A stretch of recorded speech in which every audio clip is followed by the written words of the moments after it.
మోకాళ్ల నొప్పులు తగ్గించుకోవడానికి ప్రభావవంతమైన చిట్కాలు. 1. అల్లం టీ లేదా అల్లం రసం. అల్లంలో యాంటీ ఇన్ఫ్లమేటరీ గుణాలు పుష్కలంగా ఉంటాయి. ఇవి కీళ్ల వాపును, నొప్పిని తగ్గిస్తాయి.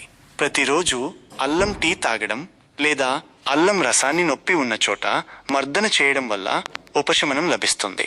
2. పసుపు పాలు. పసుపులో ఉండే కుర్కుమిన్ సహజమైన పెయిన్ కిల్లర్లా పనిచేస్తుంది. రాత్రి పడుకునే ముందు 1 గ్లాసు వేడి పాలలో చిటికెడు పసుపు వేసుకుని తాగండి. 3. ఐస్ లేదా హాట్ ప్యాక్. వాపు ఉంటే ఐస్ ముక్కలను ఒక గుడ్డలో చుట్టి 15 నిమిషాల పాటు ఉంచండి. ఒకవేళ కీళ్లు బిగుసుకుపోయినట్లు అనిపిస్తే వేడి నీళ్ల కాపడం పెట్టండి. 4. మెంతి గింజలు. 1 టీ స్పూన్ మెంతి గింజలను రాత్రంతా నీటిలో నానబెట్టి ఉదయాన్నే ఆ నీటిని తాగి గింజలను నమిలి తినండి. 5. నూనె మర్దన. ఆవ నూనెలో 2 వెల్లుల్లి రెబ్బలు వేసి వేడి చేసి ఆ నూనెతో మోకాళ్లపై మర్దన చేస్తే రక్త ప్రసరణ పెరిగి నొప్పి తగ్గుతుంది. ముఖ్యమైన జీవనశైలి సూచనలు.